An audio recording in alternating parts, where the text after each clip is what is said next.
Bonsoir chers téléspectateurs de Jamal TV, bienvenue dans votre émission préférée, Folie musicale, et merci beaucoup tout le monde. Kala abonné de mes page jamais. Donc c'est na mes YouTube, ma donc page à mes Facebook. En tout cas merci beaucoup. On abonné de tomber et hande donc andi ko jour fête. Donc là je suis très contente parce que comme Yette Diallo la ñami teew la ñami bali parce que c'est mini teew o fam ta ko ngemu la ñami bali ngi yalla ko watti ko ngay no faadi donc hare alla tawne hikkay walla tawne kadi ko arata tawata be alla jettite nder mum kadi alla lan o yaafo be okra be arjarna firdausi enen kadi yaafo en so jettitay parce que aduna ko no woniri donc hare kadi men salmini babirabe mem be nenirabe mem ben on fok mo men salmini o surtout nde do nyalande teddunde nene an jaarame jitali on Dieynabou Diallo merci beaucoup parce que hande si anani biddo goddo woni biddo andu ko nene jongolli dum ko mum donc on fo mo mi weltani ko surtout wondube famille mum be madum wondube famille mabbe me har ko en distance merci beaucoup on fok la landa de stay on juule jang minga alhamdulillah Guido mera ko patron jango kambe mi yawi Guido juule jang robango la ba salma vrai jani jonne la salma vrai on lagine Guido dandi lagine ko no be yimirta lagine werbe na soro nen o julle aral taw ka mi ko nen o julle welatalang mi watto rob bi oui Guido donc kon min ko meni gollo mo donc kon do ala jonde salma vrai si ardiri non parce que da robango c'est pas n'importe qui la lubi borni ari onon kadi orata do faadi allez merci beaucoup Hamidou merci on faut me weltani ko équipe Jama TV on faut me weltani ko moƴƴo no madame Guida Jama on faut me no gros bisous et bonne fête aussi la landa de taw encore une fois si tay on juule e jang min ga mi juule e jang salma vrai jani envoyé la du web hande no mi affiché numéro ko lay écran not donc yo teng pagaye fijen jaleng parce que hande ko fête hande ko spécialement émission fimo hande hina mi etata do débat mi yotta fi débat c'est dire ko pagaye émission entre men si vous be lambe si vous be Jama TV jettono be Jama TV tang harna wobbe defay do walang o katala Guido Jama no nyami bali hande patron no nyami bali be wa tay made ko be jodi don teli ko no gerda hande no ko teli bordi lang teli merci beaucoup mi hala benguma nana oyna ma ande anata tander ga allez partagez la live s'il te plaît mi jeji on parce que ko non jonnir to men dole Jama TV Saydou Sow ajitana la ligne please ko lay écran hande ko auditeur be mi ettata spécialement parce que vous me manquez encore mi wata wonde 2 jours harami yaño hande do hande mi wawa de émission lundi mais odo émission ko spécialement fimo ettobe tamo aussi volant salma bari merci beaucoup Guido yondo allez rapidement yendare Saydou Sow atenko plateau folie musicale let's go. Segui dokili la tunya salianya segui dokili la kella le salianya lero Maimuna dokili la tunya salianya mawakante dokili la kella le salianya lero Dikuria muri julu pomala tunya salianya Saranlaye julu poma kelale salianya lero Niana mokana maloya Nela meleka ni barana salianya leke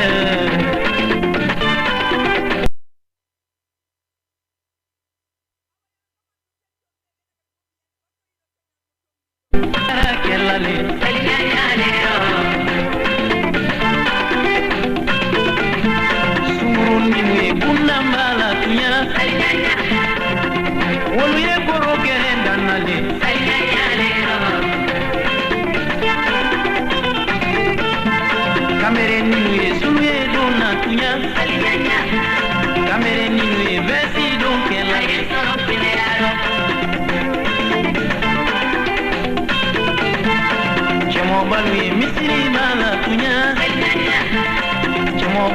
sali fuwa kela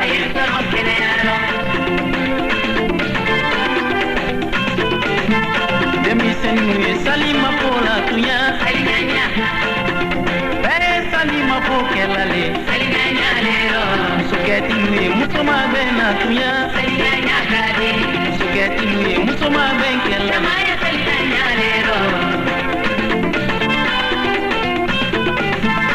fudu fɔlɔ senin tɛ mɛn na kanu karabanin tɛ mɛn na ne la mɛlɛka ni bara na fudu fɔlɔ senin tɛ mɛn na kanu karabanin tɛ mɛn na ne diya namɔ bara na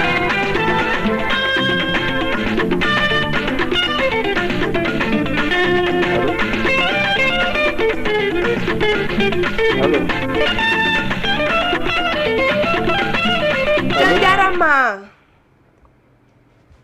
Allô? Oh voilà, be de volume on jarama. Allô? Allô oui, on ande lang. Allô? Allô oui.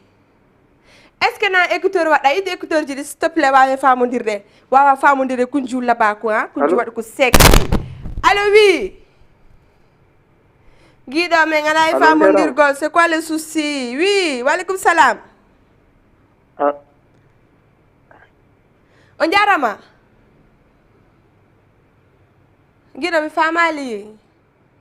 Ko gaka ko ton. Bon. Itte écouteur ji s'il te plaît waawe famondir tranquillement. Salma vrai Diani, salma fo. Salma fo hande ko julde neng, salma fo. Salma fo hande ko julde neng. Dari do harala wonduno e modiam par exemple. Parce que la yide billo lasko kanko e beng makko. Hibe wada piji ko Facebook o metti nangolam ernde ne mais mim ernde metta. OK. Matu dabbe modi nani sabu no dum do la ni la mettitude sérieusement. Merci encore Guido. Voilà. Don oniri do c'est bon parce que mi dabbe wujjalan ko tiru nganku. Salima fo Guido dabitanan salima fo hande ko spécialement émission dédicace hein fi mon auditeur be be noddu la wo ko kanko sommo fala do wo mi addane on. Ala assalamu alaikum. Alon jarama. Oui, on jaram. Nala to da ngay jang. Alhamdulillah. Inde ne do noddala honto. Min ko Mamadou Yaay. Mamadou Yaya. Mamadou Yaay. Mamadou Yaya day jang. Alhamdulillah. A partage ta émission on. Ko dum metti wa. Mamadou Yaya mi landa ko ma salma vrai ang hande kadi mi landa ta ko ma c'est bon. OK, on no. Ça va day jang. Alhamdulillah. Ko hande tuma fuddida darugol Jama TV parce que da doit hebde cadeau. Nyande be nyana dar Jama TV. Ah, mo wala mo. Hande tuma fuddida amantaki daton ka nebi ka ko hom à peu près combien de mois? Ay kon na so. Taray quoi. Ne. Awa merci beaucoup nani. No welti milan. Joni salma vrai jani ko no wonirta? No diaray ka. Aday ni lang. No day na de. Day na de. Ko to wonda la noddirde? Ina la Liberté 5. Liberté 5. Ay. Taka do wodda joni après numéro mo mi jettay a fami mi yahay ton ko matam yahna salma vrai jani d'accord? OK, y a pas. OK Seri Koko merci beaucoup. OK, la fala do. Songo ba fala? Nena Binta Lali. Dum juro. Ardo wono moƴƴi ka? Ardo wono mo. Y a pas de souci. Joni Guido prépare nan on Nena Binta Lali s'il te plaît. Merci beaucoup. D'accord, allez bisous. OK. Sultani, merci Sultani hein, depuis Maroc. En tout cas, merci beaucoup Guido hein, ménage en fojo et puis mo nyawli lan 3000 ko dingo bedde ko pass di makko o yehi Maroc. O ini lan kadi wo mo fala to mi anda hondu yami depanu mo on fami mi walli mo he we vango fi Allah ko julde di Sultani mi ala padde. Allô, assalamu alaikum. Allô? Allô, bonsoir, Seri Koko. Bonsoir. Tu vas bien?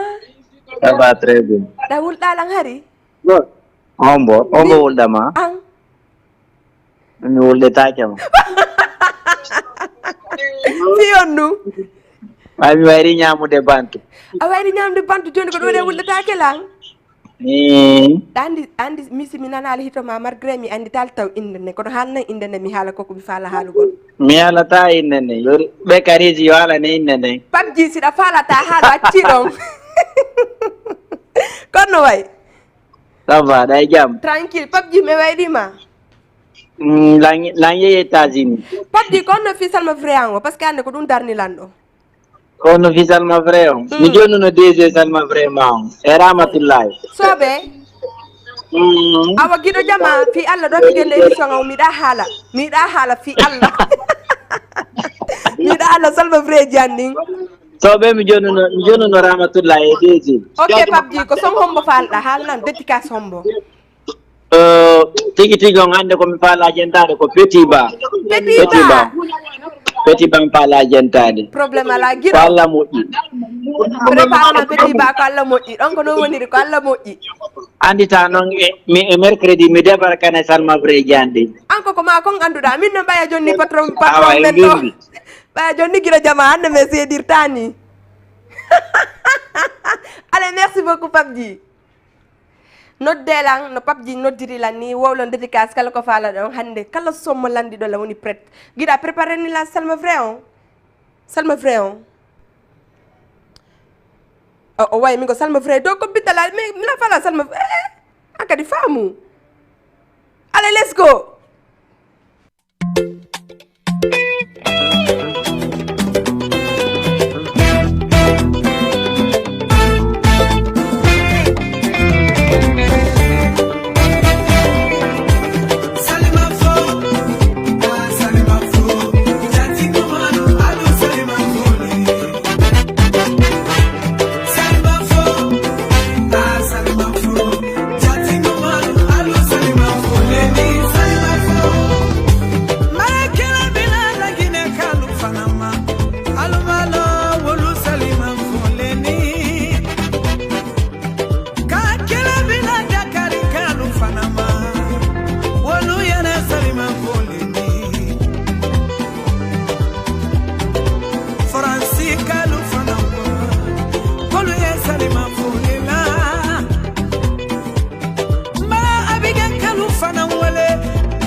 Allô bonsoir.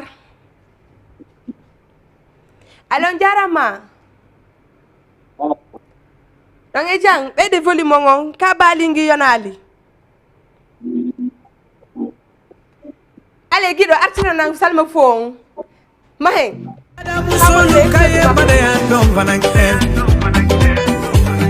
salilo base dine no mo balu woludi salima foke salima fo sungara telebi sama badi bolo seluno soman ala fiye salima foke donc salibase salima folela ibila basa wadado ibabo ile wato salikenelela ibabo salikeneno idina do sinyo maluka kawolu salima foke ine singalu baba salima fola idi bade malukelenkele wole ka salima foke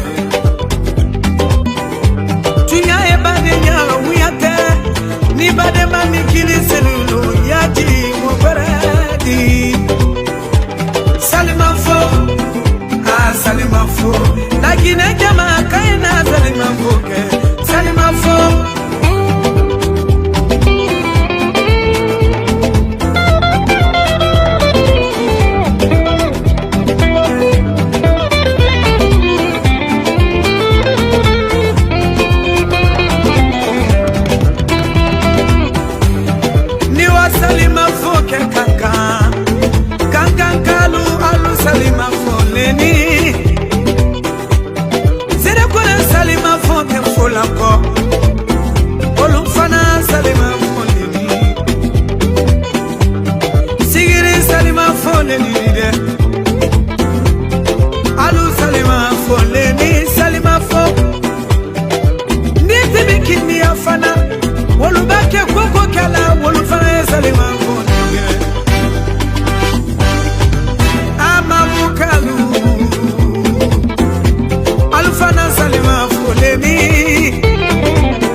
lang awa salma fo jandi assalamu alaikum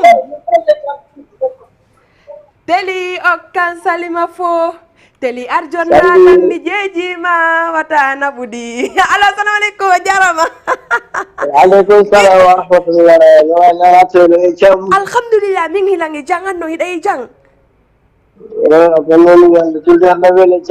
no julde ne weli kono balingi no tampini lan seeɗa rendu no muusude lan ɗum yarate lekke kaccu mi yarinani lekke mi waɗi kaccu kono jaɓali awa gaynali jaga ka inde ɗe ko to noddirtala ko Mohamed Ba noddire watiyankol Mohamed fiyonuga jonnalan salma vreji andi o min en fait lewara ko mere ga ko gambe mi wrinda siro ma depuis Gambie hay eye woy Mohamed hono neldoɗalan gambe a neldorila sukkar la mi neldori wa sukkar ko miskin sukkar Sénégal no aɗay nila ma ɗum ɗon aɗay ɗum andumi aɗay nila no tawde wori t'inquiète pas je gère ça ne aw probléme ala ok Mohamed ok émission o weli foti moƴƴa merci beaucoup tout ça c'est pour vous hein, parce que ñande be ñande hiɗo ƴettude tammo hiɗo darde lan donc hande spécialement émission fi auditeur ɓe am ɓen c'est gentil tan ko waji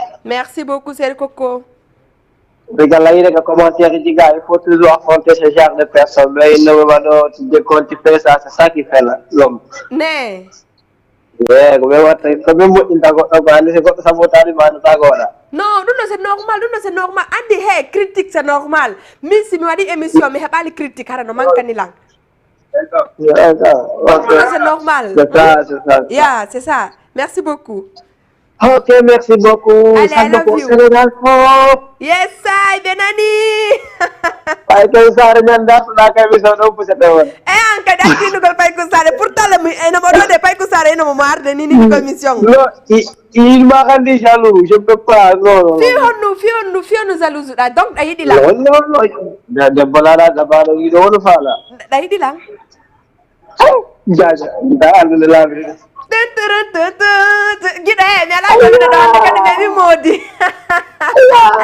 allez, merci beaucoup, Guido. Allez, merci. Allez, bisous, d'accord. Ono kadi acce non haali gollando yiɗi lan joni la salma vreji ɗi onon kadi ko non dugollando ino gala ngayiruma lan falama min kadi la yiɗi on kono nani pas comme ça abayne la salma vreji anni ka Guido allez.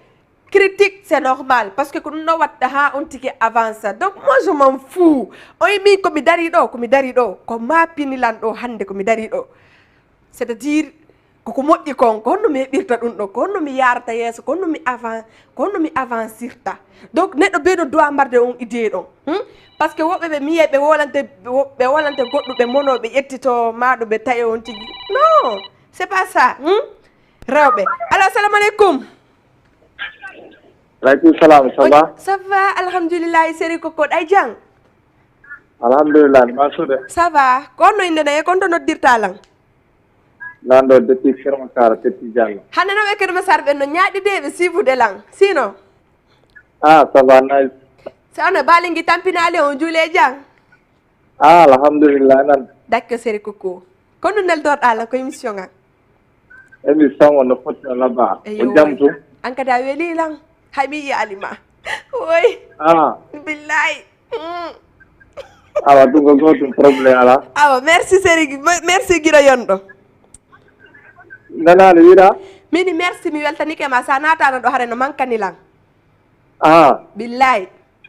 Ok, ya bar souci ken goto inchallah. Allez, I love you.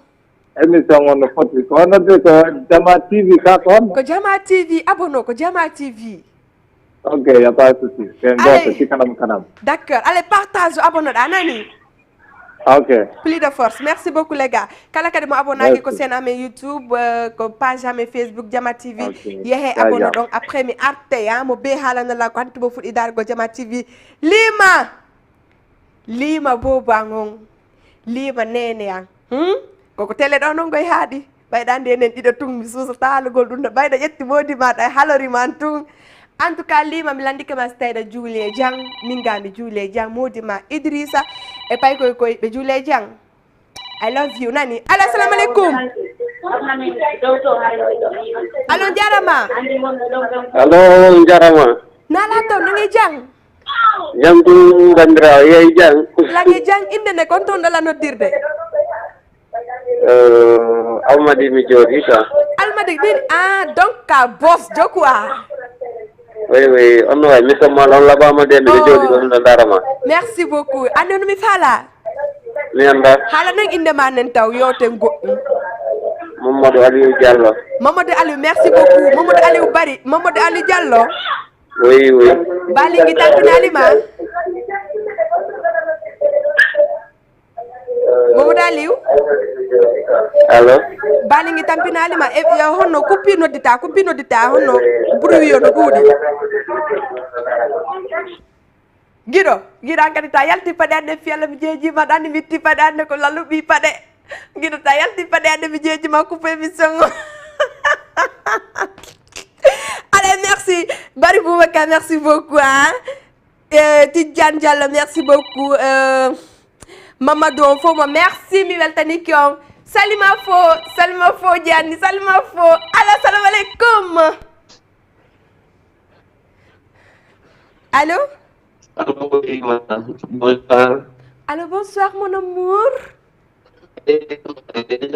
eyo coupi nodita rapidement please siɗo noddude on itte hecteur ji mo ndi wawi famodire tranquillement lando fiwmo hande ko fête ko noon lala jodde Salma Pré janninde e ngal ɗo yimɓe ɓen andi vraiment hiɗe hittini ko men par ce que hande gila si a daari ɗo Bignona Ziguinchor Dakar ɗo fop e ngal ɗo inni ko lagine juulata so daari hay voyage uɓe ɓen wonɓe France Canada Belgique ɓe fop hande e ngal ɗo ko lagine ɓe juuli ha ɓe wullitade woton faaɗi arte allo salamu aleykum aleykum salam on jarama ala to jantuɗo nge jang arno gerda boy inde nayi ko on to noddirtol lan ñawli ke ndende Prési Sellou do ajiri bonne fête à vous merci beaucoup à vous aussi on juule jam alhamdulillah ko bali ngi tampini la seeɗa mais quand même ça va ouais ça va non donc on to geɓalal ngal no ɗo prési jungan kungoy moye jang mais jam ɓayno aral ndara ram mi yatam dara on no ƴoƴi on mi yahi ɗon tungo yennalan min kon mi yata ton on mo mi yi ɗon ɗenguite makko ɗon prési mi yata mi fewtodira e on no ko sina anno dawliredo la wuli reedu mo faala landi motiɗe adde ngo faala ƴettude do ajiri ka no madame o moye jang ça va mbeɗa jam d'accord ok merci prési la souhaite bonne fête merci prési souhaite ɗon PDG kadi eyo woy ɓe nani équipement fort goto merci beaucoup voilà après kala ɗon son gotum welkum son honkum non son nene jara rek nene jara kede wulɗa nene mo non waru nene jara jammu yaw yo télé seeɗa fi nene mo keɗɗo wulɗa nene mo ne non andi sana nene ma no woni goɗɗo ga wattaɗi ndeysan billahi wallahi prési fo ko nene quoi fo ko nene guiɗo prépare nan titre nene kala sonko ari hara ko nene titre nene jammu hiya probléme ala voilà donc ko sa yi en tawama e goɗɗiɗin e wawi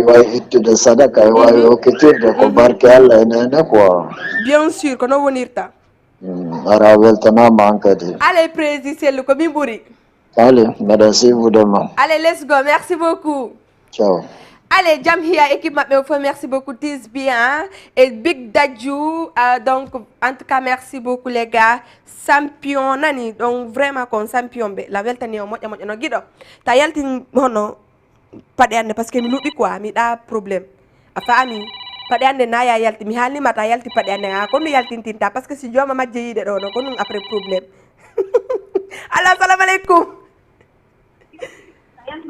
allo naam Ça va? Ça va? On juule jam. Men juule jam no nga juule jam. Alhamdulillah. Ok, indene ko honto on ala noddirde? Ko Abdul Lepi Gabol Libreville. Abdoul. Sinon, ça va? Ah, mais tout ce que parle, moi, on y m'a pas consacré. Hondu falla, hondu.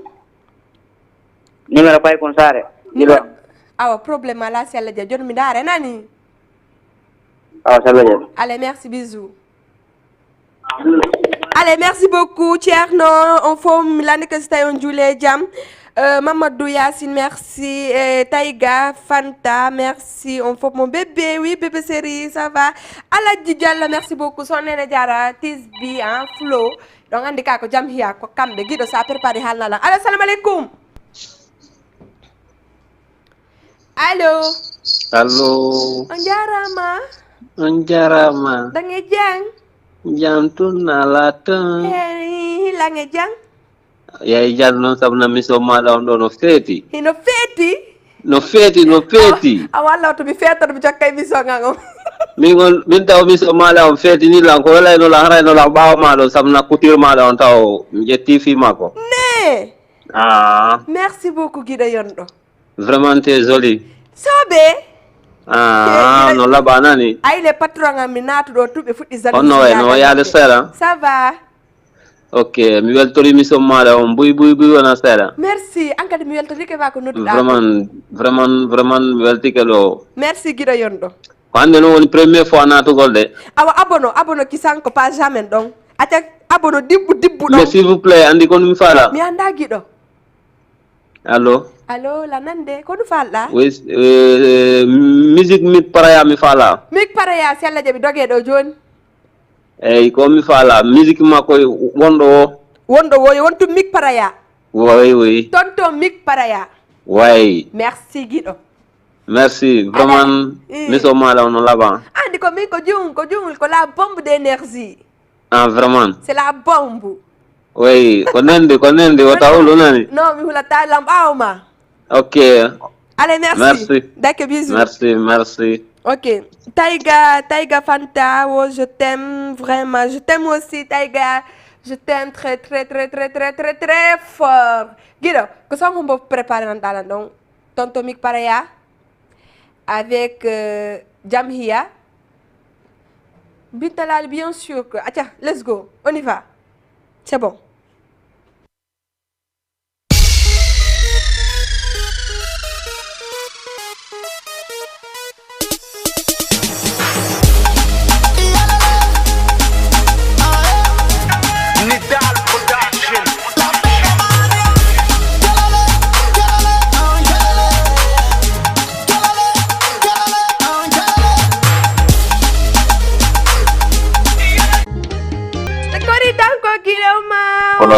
Waalaikumsalam. Halo, assalamualaikum. Waalaikumsalam, Jarama. Ya, si sama, merci de. Ça va, la nge jangal le day jang. Jantum ngoni, ba metti ndare de. Ne. Wallahi. Est-ce que na patron nga wadi? Appel di moduri quoi. Acha ko ndare mi taw goto makatan. Ko dum wadi andi si bombe dari ke do la bombe hare voilà, famu tun quoi. Ko dum ngoni de. Inde nan Guido Yondo e ko on ton dala no. Dengo Abdoulaye, doli do canal 4. Ene on to gebalangal Abdoulaye ko honno tewon. Jantum ngoni lepp dal. Tewon on to gebalangal. Tewon gebalangal kontongal. Tewon jango bimbi sala ngani. Andi mini ta oti dino nyamiro ni ay wali do ni tarara wel fofit. Ani non ndo ko fimo mi wona wade rande o émission do spécialement fimo donc jonne la mi kadi gebalangal fi alla. Ida? Jonne la gebalangal o émission do ko spécialement fimo. No gebal mangal da wulu bimbi sala de. Bimbi ko honno no mi hendorto tewon honno. Ida? Ko no mi hendorto tewon. Ida? Ko honno mi hendorto tewon bayni ko bimbi.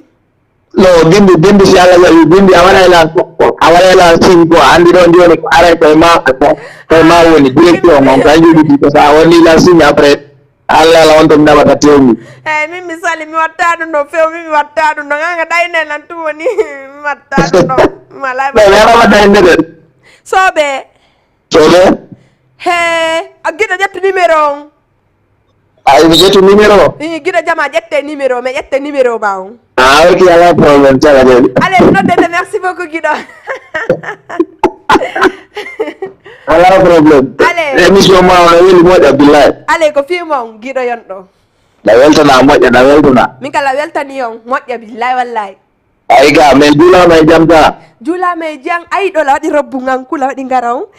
No me andi parti ma on ton tew mo weli parti da jala to da jala. Min ko ni mi jallita suuriyango ko yeyi wo haysi mi moni ka famata. No wallahi ay to wede mo nani ma yeso ma weldo to parce que billahi wallahi ñi jande no laba ñi jande no fep parce que ñi jande no laba. wallahi tu es chapeau wallahi. Allez, merci beaucoup. Merci beaucoup. Son pay ko sare non benara amuro on. Andi black oro kan match de ka wi amuru wangal kan ko non wi bulu njuru wangal. Kanko indi njuri wangal. Wala men non bulu njuru wangal. Y a pas de souci si Allah jabi joni pay ko sare rogaydo. Okay, merci beaucoup. Allez, I love you. Ina mo fansi te ma ko belo weli de wata wulu. Awa si Allah jabi mi halnay mo. Okay, merci beaucoup. Ciao. D'accord Guido Yondo, merci. Okay. Allez, fansu be pay ko sare da bari fambe. Goto pay ko sare bari fambe Guido. O clip makko do gila yalti ne. Mi pennali ma de. Habo mi explicante. Nini kala ko yada. Ko njuri berde boɓe ɓe wata yimde songo par ce que andata ko to ƴettitirta songo ñandano ko émission ganɗo eccanki ko wo ñande pullo laami a siyetoyiɗa laba ko na jombaka. Allô mon amour. Ani la mot c'était un doc Sobe. A gayni la de sarmi. Mi gayni ma? A gayni la porte de occasion de ho abonni fop. Occasion joni mi bonna ma pay ko sare. Et puis dans le premier passage ni vidéo en a cappella goto wadi 500,000 ka. Yaw dara. Pay ko sare. 500,000 ka. Yeyi mago en adu ala yobude. No dun no déjà dan ko no gerete ko do pay ko sare dan a bonni lang inde ndeng. Anda way darade plateau ina lang asino laba kono wala mode jombaka simi yalti ko yasi be ne do jo sontu ngingi. Mi anche mi jombindira manam tentu ngalema. Ni ko dum yalti. Madi bisu. Mi ene pay ko sare hak o bisu don ko no woni taw. E yaay ka plateau yewten fiidu. Pay ko sare kan marte ko plateau yote fiidu do. Dun non prépare affiche mi ara waden non tera. Gasi gino jama déjà do fiyo jama o faamu habbe pay ko sare fa'i jango si Allah jabi. Anda sikkude min ko mi gollo mane. Pay ko sare. Ino fambe be fo la weltani be la joni be rendez-vous le 5 goûter laisser ko so mo andanda hore ma rewbe fo se dike mo be yaay hore ma surtout no suka ben kadi. Le 5 août donc on nani ko pay ko sare babe mo maki kon. Mi ka chaîne habbo. Yoɓe yaw ka chaîne ɓe habbo sallalano yehe ko sen pay kun sare abono ɗon partage on wo le 5 août baɓe mon no arde on faami inni goute lese pay ko sare oui baby kono fi honno balingi hande mi heɓali bali envoyé joni wave ka orange money salma frère Tian ɗi ini buyno hettite o ka busa mon defi allah ɗe busi maɗan no janɗi pay ko sare mi lawa hettude goɗɗo ko busalan ɗo aɗum kay seeɗa ɓeyda yal gore ma fo no wadde chirurgie min comme min noon mi watta synergie pay kun sare ngala noon si ɗum pompaji min memata mi minen si pompaji min ala men kono a ƴette numéro an wave on pay kun an ɗo nde numéro ma wave on mbi dépôt retere ok merci beaucoup pay kun sare ñande pullo laami yay no dara on acapella waɗi 500,000 ka dans dédicace ate yimanan ɗo yimanan pay kun yimanan yimata sali pay ko sare fella yimanan seeɗa tun ko wonɗa ɗon lan habbe ma ko dakkinan ko ni yosa hewtal ɗo aye ko allah maranma pay ko sare mi ronki kof hande mi wata yade ko suudu hande ɓaynami fellane mi ronki faala amaye hande mi ronki kof koyɗande fof busane ni no musude lan si a arali mi atoto allah e balɗe maɗa pay ko sare mi wata yade ko suudu ton hande mi wawata mi ronki kof hakki ko tomi waali heccandi ko tomi waali ñama e mbuuɗi worɓe ka awa si a arali pay ko anna wona e hakkude men heccandi ko tomi waali kananta lan habbi ma ɗo koni mi wawata yade ko suudu min mi yata koyɗande no musude la kekiyanki no musude la min lammari massage fi mi ala yade ko ma ton mi ronki kof fima mi ƴettata pay ko sare jaka pay ko sare la hol ko non Allahu Ar mi akbar go sante koyde maɗen ɗum natana.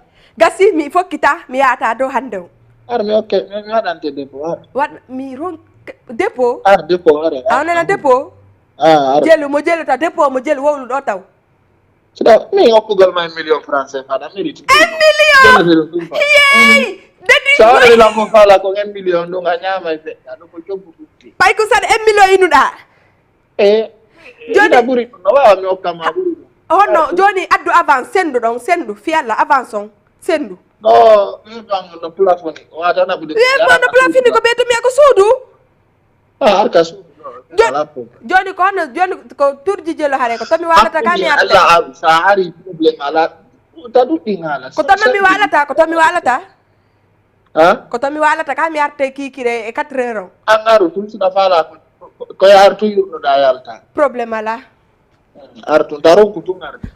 ok bébé pay ko sare merci beaucoup séri koko somma on ɗon habbo mo ɗon joni jonnala sefaji ɗin kadi ok merci guiɗo yonɗo Ok.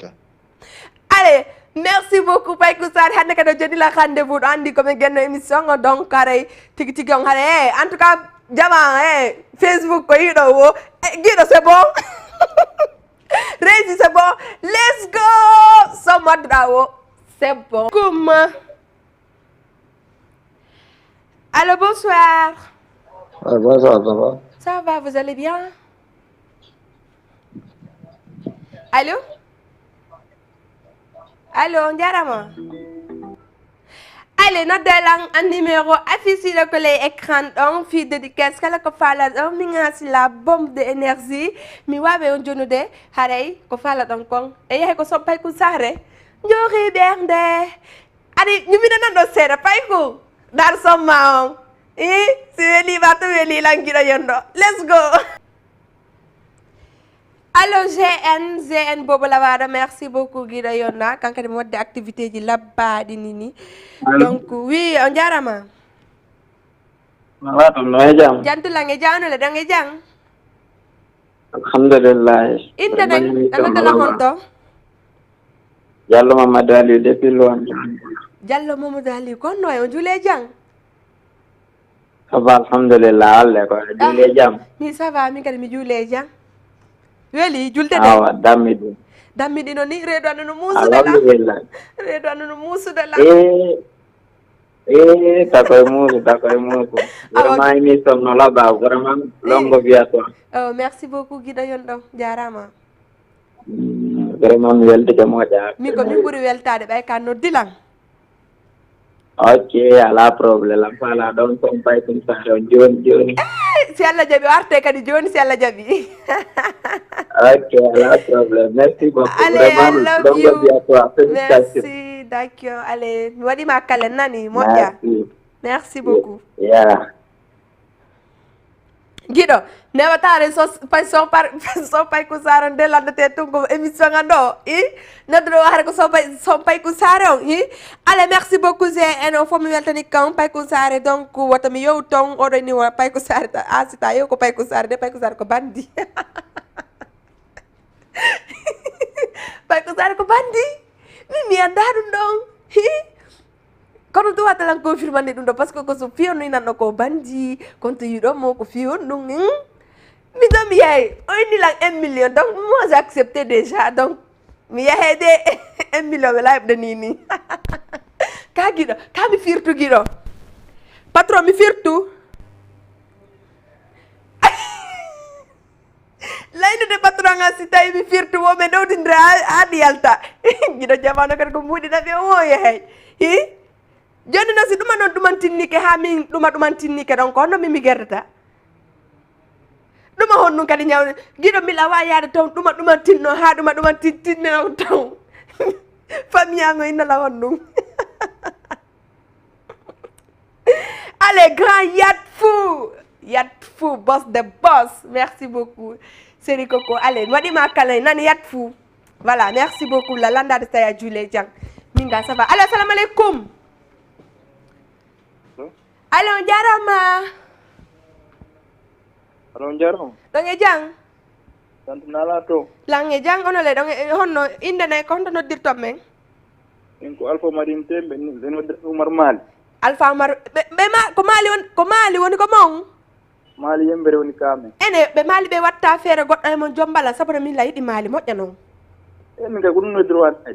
Yidi mi jombo ma. ko fi ya jombang Inde no dirman. Alpha aw jolla hedima woli ndara A joni ko mo me ali ma faale am ko ngi ta joni da yidi.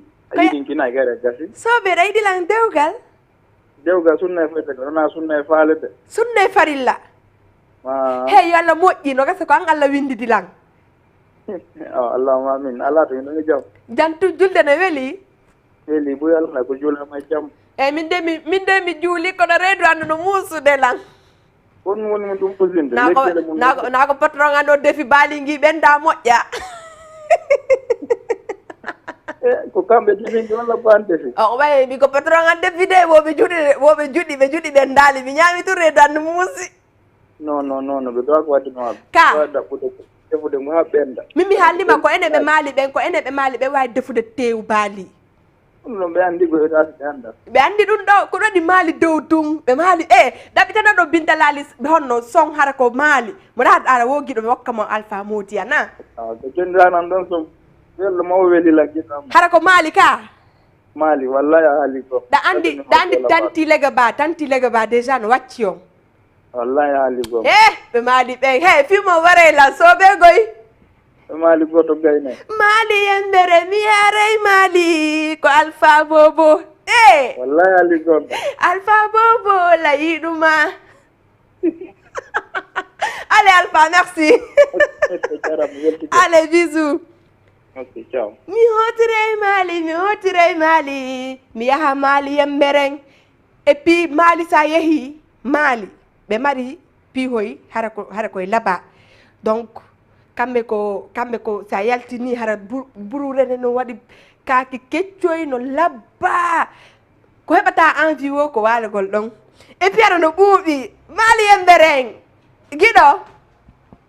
giɗo donc ko 23h a aregoye mi fermi émission ngan o donc noddela rapidement jonne la salma vredia nin accolan innugol lan ko son o mi faala la falma jombugol min kala falma jombugol allez korka mo Aissatou merci beaucoup mi weltanike ma giɗo yonde Souleymane Koyaté merci Ba Juntu merci on fop mo mi weltanike on Dieynaba merci Ba Dieynaba bonne fête ma chérie bonne fête à toi aussi chérie Coco donc siɗa joom mbange modima siɗa mari famille ange famille ɓe maɓe on fop haraɗa voilà ɓiɓɓe maɓe on fop en tout cas bonne fête à vous mes loulous d'amour allo bonsoir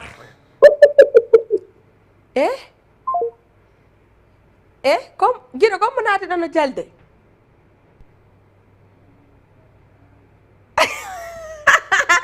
guiɗo kon songon nun addantalan noon hara komo maali petit ba no landa donc addanan petit ba rapidement addana lan kadi da andi mama men legga ba no yaltini son wacci ɓe maali ɓen donc ɓe mi hokka ɓe maali ɓen dédicace please allez appelons donc non si yana no mari donc ala assalamu aleykum si ala on waɗe tun ɗum no après mi amen allo jarama nala to jantin ɗo e jang alama fanno ko ɗoɓe jam ɓe fof ɓe jang julle jang janto inde nden ɗo noddala honto nodda Medina inde nden min mi ñawlike kono noon ko leeluma na awo on welilan hay si tawi mi anda inde nden ok awo vraiment kono min pay kon saari no kan toñude la moƴƴa pay ko saare o toñala woni pay ko saare toñete par ce que min mo toñima ɗon ndiyata kan toñilan fi honnu yewtela ko fi honnu no par ce que ene kam welanmi pay kon saari no kan toñama ɗo mbimɓe kikiire ko somma kon falnomi kono mi anda simi firtata joni donc min sila wela on to mono fi ɗum no min kono mi ƴetti déjà o kupino o yeehi awa ko somma komi falno kono mi anda konno joni no joni sa yiltita e ma ka yiltitamo kadi ka siyata ɓerde ala ƴiyal min fimon no welana andi ɗo andi no min mo toñimata kan toñilan ellala joni yaafe mi jeeji on ok awa hiirke fof nani awa nani ono kam hiwri émission ma ono laɓa moƴƴa noon awa albarka buy albarka Merci beaucoup. Allez, merci beaucoup. I love you. Yami indu no modi be yimbe be I love you. No kasam yalte no wayro la mari koyde timmude. Ko gotal yiro tolla bernali on te. Allez, petit ba après. Gido. Yami indu no modi be yimbe be aduna petit ba kadi bi jeji ba. Ahmed Fofana ultimate. Oh yeah, gentite petit ba no wajade. Fofata. Indare funa kotum Koriko ebani wapego Koru satani wapego Koni woko do kalala Oya mi jodo Beda dani jundi Oya mi jodo Beda jombira ubebui Oya mi jodo Baringangar Harakambe bejiti Kwala wakata kawani wo Kwala moji Aye kwala moji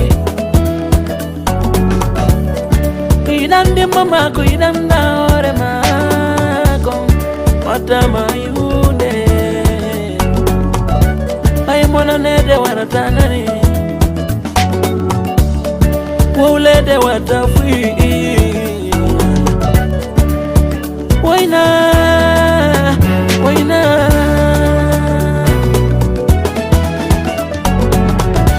Obesi sendi jaudi Obesi sendi inde Obesi sendi lamu Obesi sendi sikse Siko obesi naino balde Haraino ni maino Kono mwana nede waratanani Ule de watafi Waina Oya nene yona Si wabego no anduno karsi kaji wabego wali Araina bejatino Kwala moji Obesi sendi jaudi Obesi sendi inde Obesi sendi lamu Obesi sendi sikse Siko obesi naino balde Haraino mi maino Yaya Fofana tezanti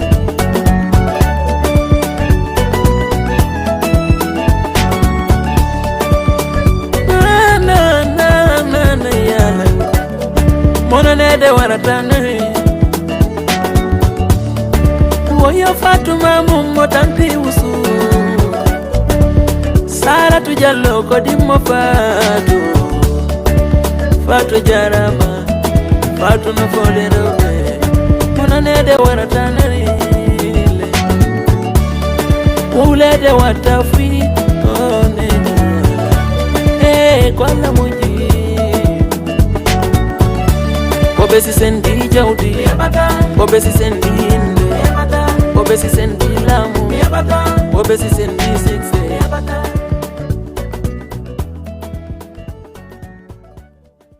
Woɓɓe si sendi laamu a heɓata woɓɓe si sendi neni a heɓata ɗum ko noon aduna par ce que sa ndaari hannde ko woni réalité kon o woni e yimande message ma wonɗo très important allo assalamu aleykum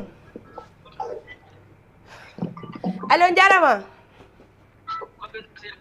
allo oui allo oui ɗon e jang jantum sista onno way wayi grand jon ɗay jang jantum alhamdulillah anne no men ti voix ngoy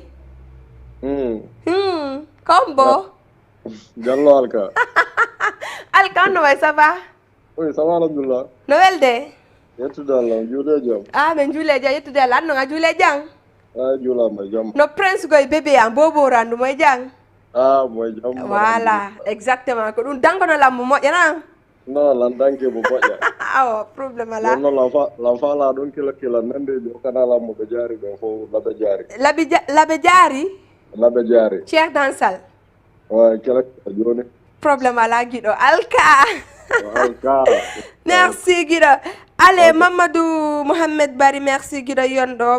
Asi, bonsoir. Bonsoir à toi aussi. Mohamed Mouktar Bari, merci beaucoup. Faut me tenir. Allez, petit basi, odo sendi, be fortata. Donc, c'est que ça, vous m'avez haré hande na do boni. C'est vrai. Donc, mo be andi aduna on hande fo hidi tama. Donc, anko ya andu ko fala da ko respecta.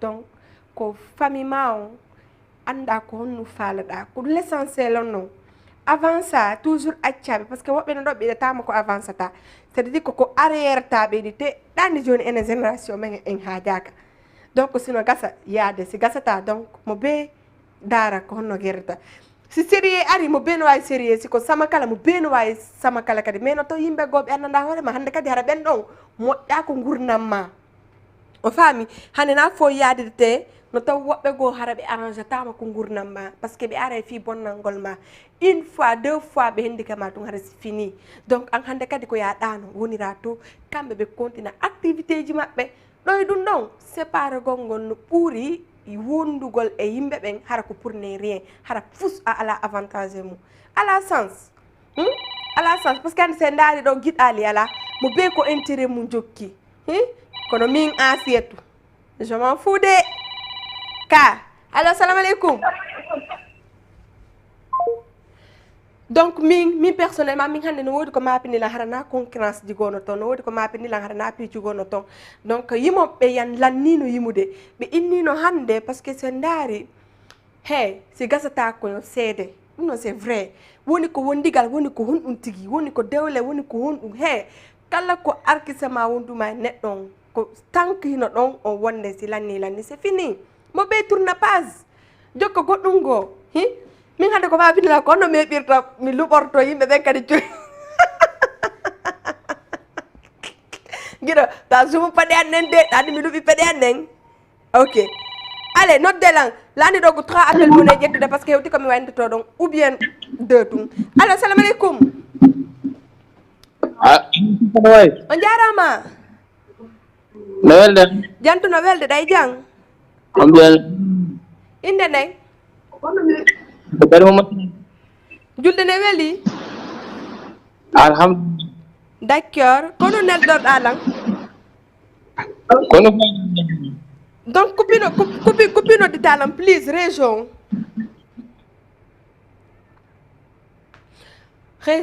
donc copino di tagi do kila comme ma carte donc c'est déjà prêt ok c'est bon allez envoie. Voilà, c'est bon, envoie.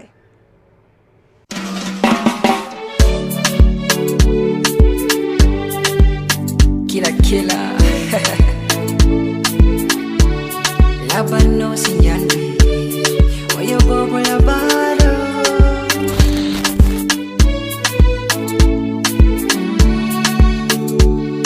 Miwana ile urojema Nijalba kanye soma Miwana isol no sainu Makanopima Minko misonsoli kama Midonga kanopima Anga woni kode jema Hira jalba kaberdea Je ne sais pas Si tawi mira wala noma Wona kako idolma Daru mira yesoma Ay Minani ibe yetoma Minka mira tama Kono achu tumbe mi yetoma Gongol bay komingema Goro ko jelu mi fala ma jambude Goro ko jelu mi fala ma tigude Goro ko jelu mi do fala jo majike Goro ko jelu mi fala ma jambude Goro ko jelu mi fala ma tigude Goro ko jelu mi do fala jo majike Bado Bado Iyo lelena Bado Bado Abdul Malik the boss Bado Dewi Ambado Iyo lelena Bado Dewi Ambado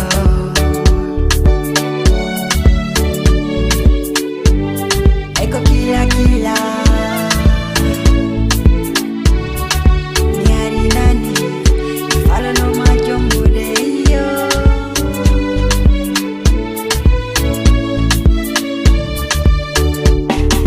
Wata seru kido maungi welo ma Na jawdi haduna wata welo data yo singa jogo ngari mami bo wangu yo nila mo nyinda bonna ta hino marina fa ganyo bundo mancha ko berne woni lava yetela yo jama iske bonki yakchai awaja bunana bonki ya data epewa goro ko jeli mi fala ma jambude goro ko jeli mi fala ma tikude goro ko jeli mi do fala jo majike goro ko jeli mi fala ma jambude goro ko jeli mi fala ma tikude goro ko jeli mi do fala jo majike changer les corps pade kapete simiro salmina wanyiri futu ko hautu besendata aldu begi golno yidida yandi jiwo kori danko motima mendo tete halumbo yagada samili sendama mendo tete halumbo yagada samili sendama ami nene jomba ami baba jomba ami yeye jomba ami ai be ami mendo tete halumbo yagada samili sendama mendo tete halumbo yagada samili sendama mindo miwata onde bauma mindo miwata onde bauma mindo miwata onde bauma mindo miwata onde bauma Domi wauta Cher dansal kile et puis Cher no mari talent artiste bébé no nouvelle génération bébé faut no mari talent mais Cher mais wari ma yidede ya quoi kon do soudi da ko non da programme de nini ka ko album ma wonay arde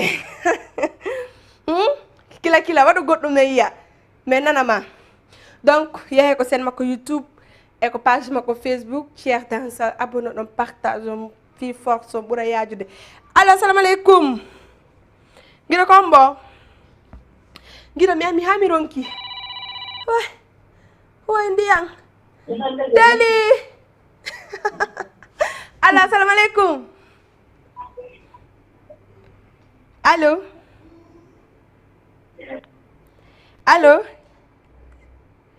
donc kila officiel désolé pardon prince kila officiel woni ko sen mako YouTube e ko page mako Facebook e yehe abonné do partage jono mo force mala artiste be no dudi ya en pade ko to ba jodo ko pay ko sare watti mu gol ale goro ko jelu mimi fala ma jambude goro ko jelu mimi fala ma tigude goro ko jelu mi do fala jo majike hey ahebi lando di fodo timmi e puis mi simi mi hartata siuta be birantama bibbe ala dongo yadi artiste animatrice be jomidiri guido alka c'est bon alka c'est bon donc ok let's go abonné ko sen mako YouTube Alkazalen officiel donc ko page mako Facebook aussi ko sen mako YouTube guido artana song do jonalang image ang artana song alkong artana la image ang sing horema no way dawo ko non mi fali rama bi ati dugu gola ko kita data ne ko be ngi data assalamu alaikum alo jarama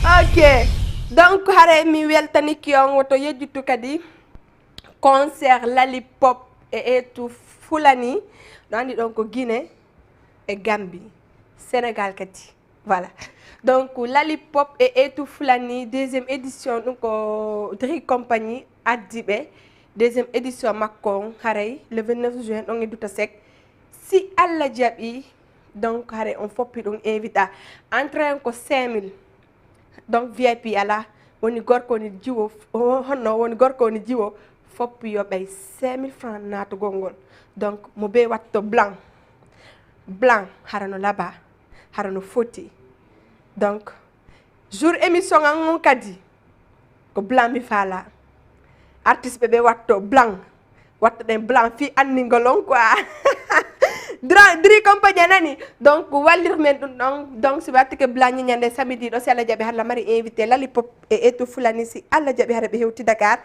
e wawi yittude ko folie musical bay do andi ko c'est tous les samedis émission ngon hare be expliquer ko honno position ji di woniri be confirmer nakadi jamma be à partir de 21h donc émission hebata 21 si yoni hare lang en direct sur Jama TV ɓe abonnaki ɓe ono won ɓelan suivre ɗo ɓe yahi abonno ɗe déjà ko page ɓe non darde lan minen men voilà mi sattinta ko satta mbiɗa woni tranquille mbiɗa woni disponible film o Lollipop e Etou Fulani si Allah jaaɓi le 29 juin har hiɗen o hiɓe ɗo Dakar donc Dakar Sénégal fi concert maɓɓe ɗon e Douta Seck to yejjitu samedi ɗo si Allah jaaɓi folie musical an o ko kamɓe ɗiɗo mi mari invité fi confirmugol jama on ɓe hewti Dakar rendez-vous on ko le 29 yontere ñeññande woni événement maɓɓe o na ko déjà hewti donc préparé mo be watto blanc kamɓe ñeññande kadi jour émission an ko blanc ɓe wattoto fi ɓe andina jama on ñeññande ko jantumen faala ala guéré par ce que enen kadi communauté ne doit changegol systéme andi hande par exemple si o événement waɗi on daare différence onon wonɓe arde ɓen par ce que ko mbuuɗi mo wonɗo yoɓude on daare différence kala ko sentir ɗon wattogol mais si min indi on e watto o événement ɗo c'est parce que ko différence men faala quoi enen kadi hara événement ji men ɗi souvent hara no change yaare tout yeeso on faami mais hara hannde na ya addu ɗum ɗo hara ko même chose on adda oɗo hara ko même chose on a tawi fota donc ɗo ko Campbell William merci beaucoup bonsoir j'aime trop cette émission merci beaucoup Campbell Campbell si Allah jaaɓi kankadi habbitemo mercredi hara mo West Africa si Allah jaaɓi fi émission makko star en ligne mercredi hara Campbell arti ko émission makko nanɗo ɗum ɗo wono reedu makko ɗum dogay Campbell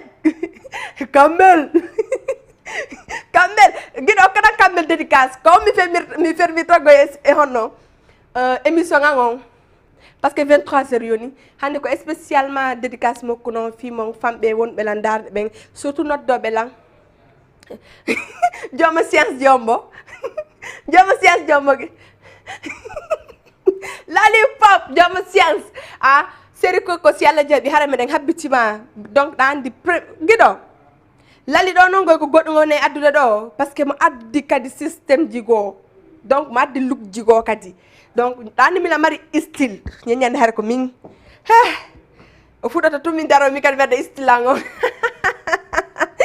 allez Campbell William merci mi ronkata haalugol fima guiɗo yonno par ce que voilà a souvent question ji honno conseil ji maɗi ɗum tout yoni la yide kadi simi accepti ko ndala wiide ko mi yiye kadi résultat mo o he wo addiɗo ma uddituɗo guite wo on no ɓurma ƴoyre woto yejjutu si Allah jaaɓi Campbell mercredi ɗum ko faɗɗi janggo hewti hande ko lendi mardi mercredi émission makko star en ligne West Africa TV si Allah jaaɓi hare habbite Campbell mo arde e question ji makko ni artiste janomo invité o woto jaɓɓu nini mo mugala Campbell nini no mugala e artiste jomo invité o de suuɗa ɗe nini de suuɗa ɗe nini hara on tigi wona ali premier invité donc allez mon papa adorable merci beaucoup mi weltani ko moƴƴo babe ngano suivre lan gros bisou mi landi ko so tawi on juule jang min ga mi juule jang alhamdulillah donc ha ga mi wano arde har ko fi hollugol on la ñowi robe labaɗo donc mi tawi tirugol mo tout photo publia yonana lan fi hondumi ini yomi ari mi waɗana on spécialement émission fimon parce que Jama TV ko fimon Jama TV ko fi ono nottoɓe Jama TV ko fi fop sivoɓe Jama TV folie musical kadi folie jiyanni allez merci beaucoup équipe Jama TV fo teli mi weltani kema hande ko kanko no la ɓornude teli ndiyaɗa ndiyam allez merci tout le monde donc ko ha ɗo mi wano arde mi weltaniki on min on samedi si Allah jaaɓi ka hala mari deux invités ɓe sofuɓe wuluɓe voilà donc guiɗo gros bisou onon ka daroɓe lam ɓen ka kombo falam ƴettuma hara ko dernier appel non Campbell fuɗata émission makko mercredi si Allah jaaɓi j'aimerais être la prochaine fois invité spécial d'accord y a pas de souci Mili inchallah si Allah jaaɓi guiɗo minimata yaltinanan ɗe paɗe ɗo la luɓiɗan kadi fi Allah ko son hombo okkanan Campbell dédicace sommo mi fermita émission an on parce que kanko ko science ijo mi wingol mimi walaki Campbell so ƴettata goɗɗo so wara ko émission makko dara gido mi wala ki kambel few kanko question ni makko ni ko pang allez Lollipop Joma Science Jiding dédicace spécialement fi kanko Kambel fi émission makko kadi c'est le mercredi habitemo ko West Africa TV harano émission kadi non parce que émission no deux émissions ko émission kadi lumi hala nende Lollipop Joma Science allez merci beaucoup tout le monde et samedi si Allah jabi bye.